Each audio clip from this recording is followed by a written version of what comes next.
दोस्तों नमस्कार।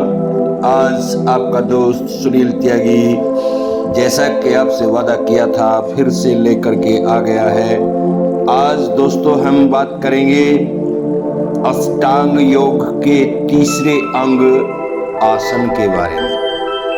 दोस्तों आसन आपको मैं बताऊं, ये कहा जाता है कि यदि पूरे जीवन भी आदमी आसन सीखने में लगा दे तो तब भी आसनों की संख्या पूर्ण नहीं हो पाएगी।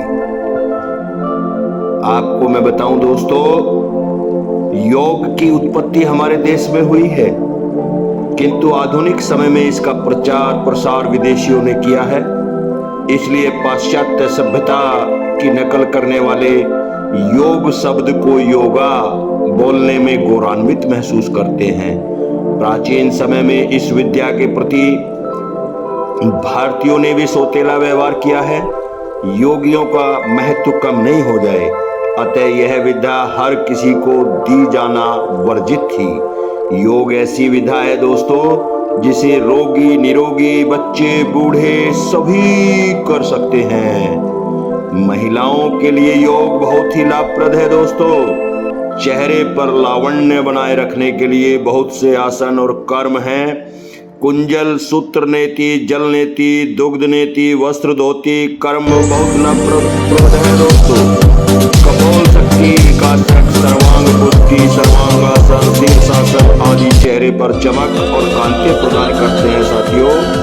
इसी तरह से नेत्रों को सुंदर और स्वस्थ रखने, लंबाई बढ़ाने, बाल घने करने, पेट कम करने, हाथ पैर सुंदर सुडौल बनाने, बुद्धि तीव्र करने, कमर और जंघाएं सुंदर बनाने, गुस्सा कम करने, कपोलों को खूबसूरत बनाने, आत्मबल बढ़ाने, गुप्त बीमारियां दूर करने, गर्दन लंबी और सुराहीदार बनाने, हाथ पैरों की थकान दूर करने, पाचन शक्ति सुधारने, अच्छी नींद लाने के लिए, त्वचा संबंधी रोगों को दूर करने व अन्य कई प्रकार के कष्टों का निवारण करने के लिए योग में व्यायाम, आसन और कर्म शामिल है साथियों। प्राचीन काल में इस विद्या के प्रति भारतीयों ने सौतेला व्यवहार किया है। योगियों का महत्व कम नहीं हो जाए, अतः यह विद्या हर किसी को दी जाना इसलिए वर्जित थी। योग ऐसी विद्या है जिसे रोगी निरोगी बच्चे बूढ़े सभी कर सकते हैं, किंतु योग अभ्यास करने से पूर्व कुशल योग निर्देशक का अवश्य सलाह लेना चाहिए। अब आपको हम बताएंगे एक ऐसा आसनों का एक ऐसा कॉम्बो पैकेज जो सभी के लिए बहुत ही लाभदायक है दोस्तों। उस पैकेज को बोलते हैं सूर्य नमस्कार। सूर्य नमस्कार योगासनों में सर्वश्रेष्ठ प्रक्रिया है। यह अकेला अभ्यास ही साधक को संपूर्ण योग व्यायाम का लाभ पहुंचाने में समर्थ है। मानव शरीर की संरचना ब्रह्मांड और पंच तत्वों से हुआ है और इसे शरीर रूपी यंत्र सुचारू रूप से गतिमान स्नायु तंत्र करता है। जिस व्यक्ति के शरीर में स्नायुविक तंत्र जरा सा भी असंतुलित होता है वो गंभीर बीमारी की ओर अग्रसर हो जाता है। सूर्य नमस्कार स्नायु ग्रंथि को उनके प्राकृतिक रूप में संतुलित रखता है।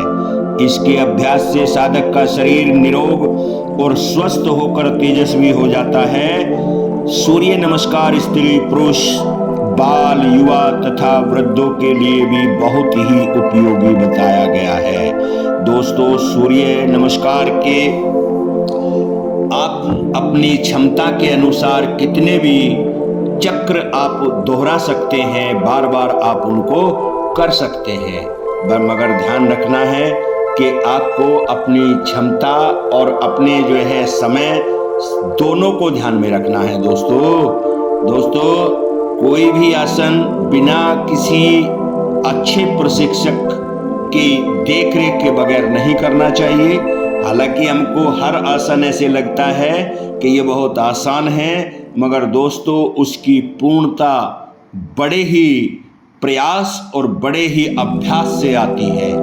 आसान सा लगने वाला आसन भी आपको पूर्णता प्राप्त करने में बहुत ही संयम और बहुत ही समय लगाना पड़ता है दोस्तों। तो इसलिए मेरी आपसे ये गुजारिश है कि आसन हमेशा, ये नियम है कि आसन हमेशा आप अपनी आवश्यकता अनुसार चुने। जैसा मैंने प्रारंभ में ही कह दिया था कि आसनों की संख्या ये कहा जाता है कि इतनी है कि आप जो है यदि पूरा जीवन भी आप यदि लगा देंगे तो दोस्तों आप आसनों की पूरी संख्या को नहीं सीख पाएंगे। तो इसलिए आप अपनी आवश्यकता और अपने जो है आवश्यकता के अलावा आप अपनी योग्यता के अनुसार आसन चुनें। दोस्तों आसनों की संख्या बहुत है, जैसे मैं आपको बता चुका हूँ। अलग अलग ग्रंथों में अलग अलग आसनों की संख्या दी गई है। जैसे गुरु गोरखनाथ द्वारा रचित एक ग्रंथ गोरक्ष शतक है, इसमें सिद्धासन और पद्मासन का वर्णन है। इसके अलावा 84 आसन क्लेम किए गए हैं दोस्तों। ऐसे ही शिव संहिता है, इसमें ये जो 15वीं सदी में जो है लिखा गया था, इसमें 4 आसन बैठकर किए जाने वाले वर्णित हैं, लेकिन आसनों की कुल संख्या 84 बताई गई है और 11 मुद्राएं बताई गई हैं।